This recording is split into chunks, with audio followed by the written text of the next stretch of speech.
in your hands, your smile, your intelligence. All right.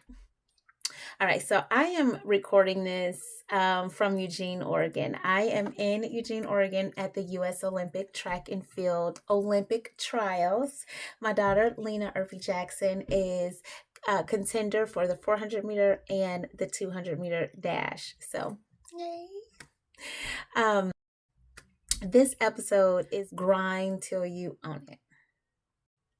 Now, the reason why I'm doing this is because my first video, which I will link here or here, whichever way I'm able to edit this video, but I will link my first video in this series here, where I'm giving the overview of success. So I've had, people ask me, how have I found success in my life? Hey, how have you found success in your career as a Black woman in leadership?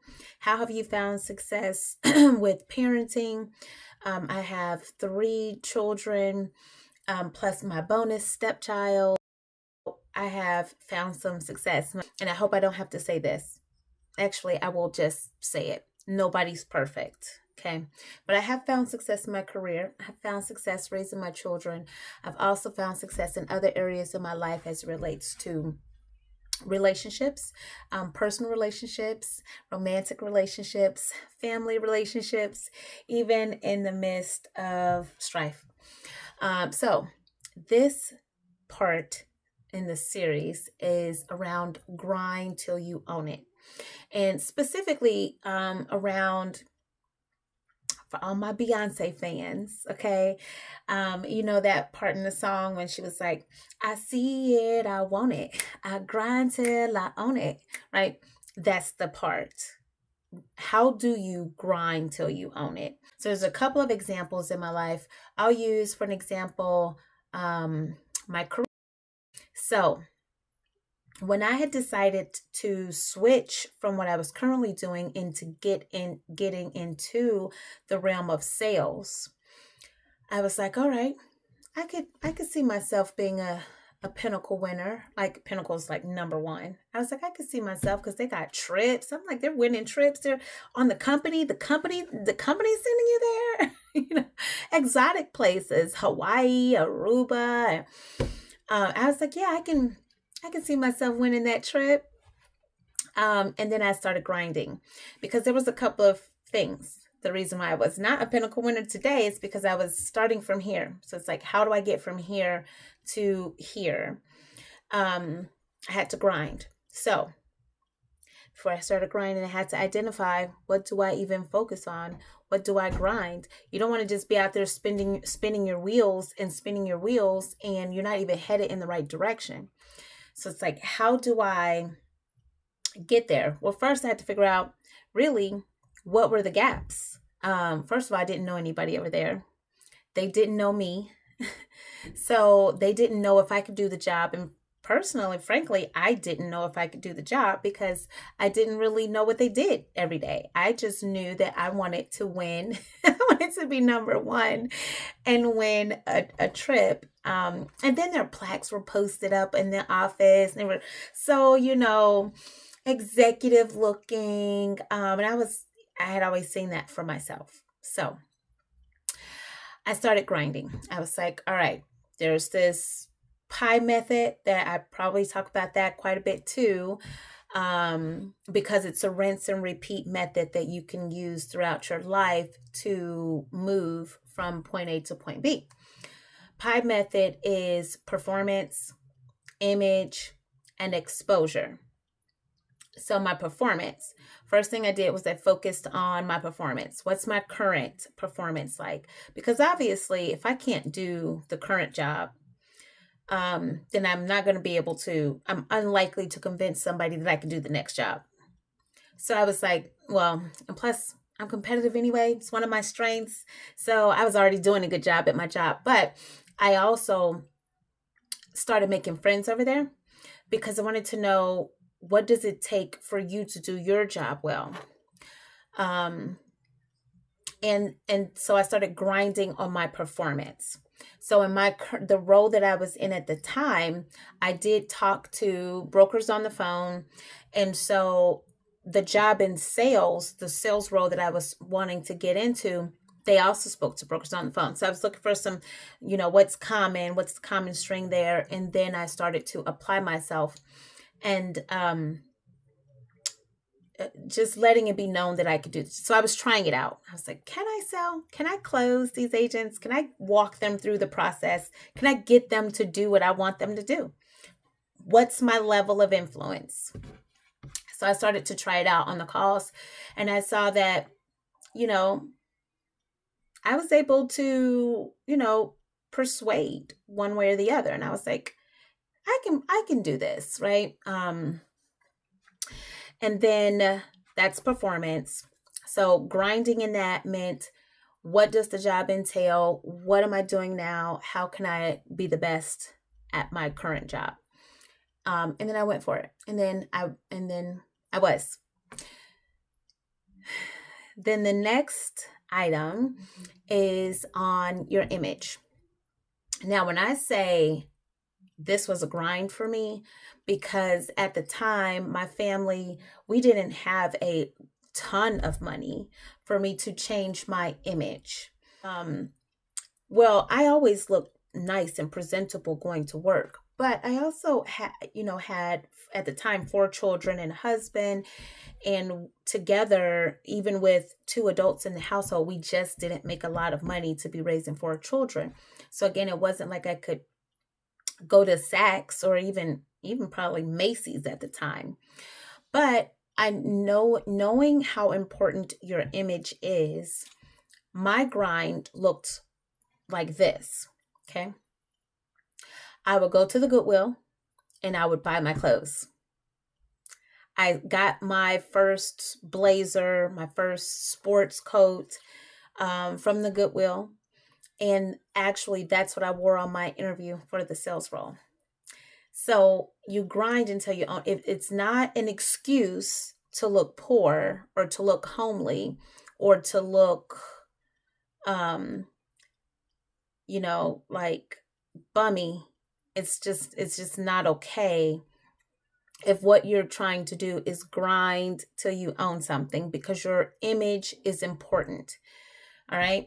So, I mean, I guess it depends on what you're going for, right? If you're going to, be, if you're having a new clothing line, for an example, and it's swimwear, then you're probably going to be posting a lot of pictures of yourself in bikinis and all that before you get models.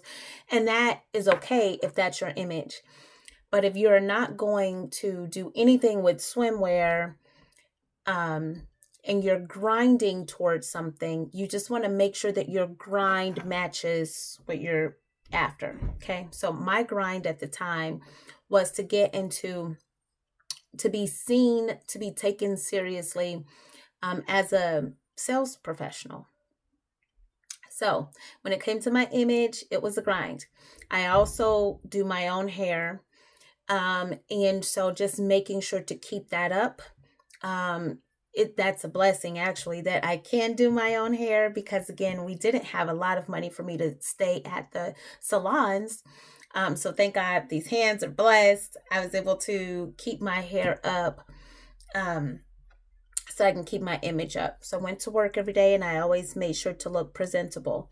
Also, I didn't know how to do makeup either. And at the time,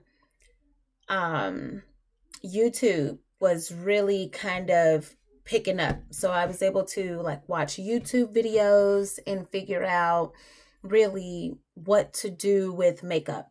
So that is still a work in progress, but I'm good enough with the makeup sponge to get the job done.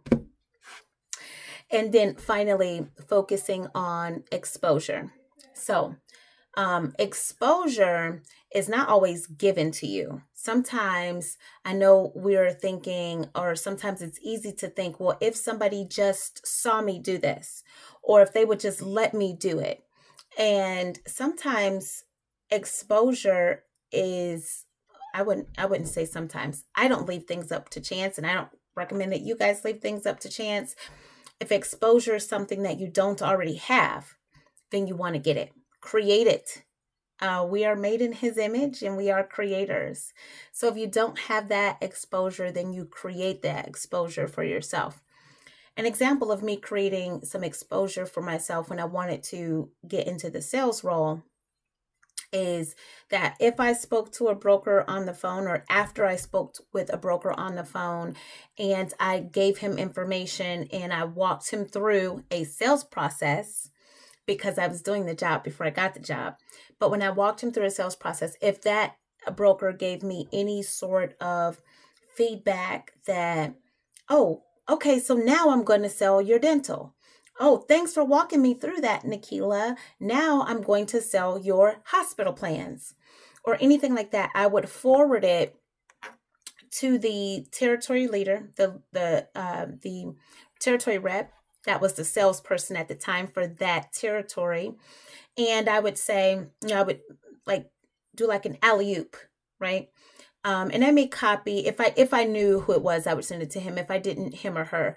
If I didn't know who him or her exactly was, I would send it to the leader of that department, and say, hey, forward the email from the broker giving me these like accolades or these bravos or some sort of a recognition, or thanking me for helping him to sell more with us. But I would forward it and say, hey, this broker he may be, hot, or this broker is ready to sell our products. You might want to have your account rep to follow up with this agent. So I would do that to get the exposure so that they knew I could sell. So by the time I got to the interview, I knew that my performance was up to par. I knew that my image, i.e., my reputation, was good, and that I had the previous exposure, which made it easy for somebody to say yes to me. And I rinse and repeat this throughout my career. Now, this is also true in your personal lives. This is not just a business thing. I've applied this. Really, you can apply it in a lot of areas in your life. Let's take dating as an example, ladies. Okay. So, using the P.I.E method, you're looking at your performance, your image, and your exposure. So, how do you walk? How are you presenting yourself to the world? When you go out, are you in a bonnet? Do you have your mascara on? Are you in pajamas? Had you showered today? Have you brushed your teeth today? Or are you presentable?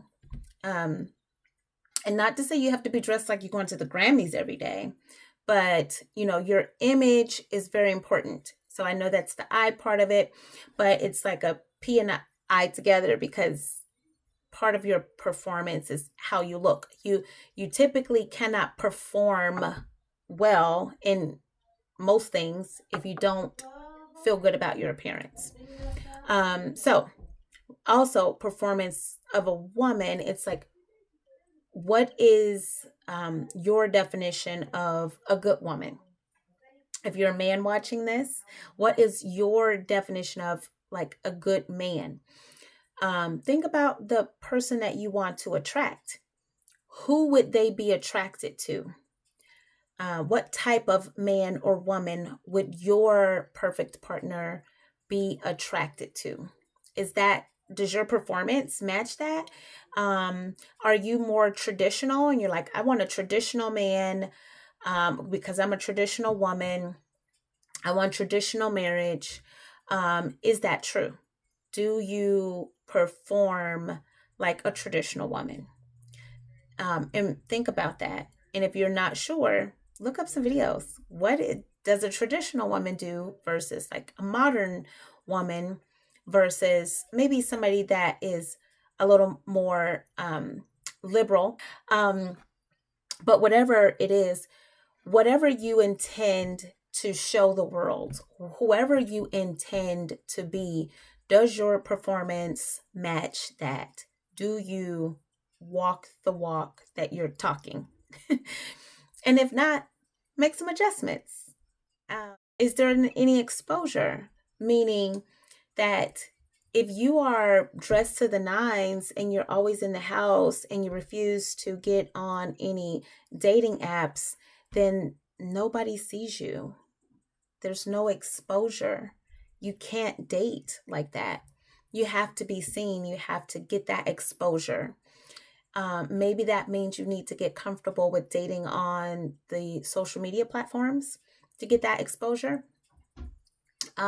Maybe it means that you need to maybe smile a little bit more when you're out and be approachable so that men will see you and will want to approach you. But regardless, you do have to have that exposure. You can't perform well as a woman. Like, okay, I'm traditional. I cook every night. I clean my house. I look great. My reputation is good. But then you're always in the house. Like you have to focus on all three in order to really find that success. So I've applied the P.I.E method in my personal life. I've applied it in my business life. Those are the things that I typically will grind on. Then put in the comments down below, what is it that you're focusing on?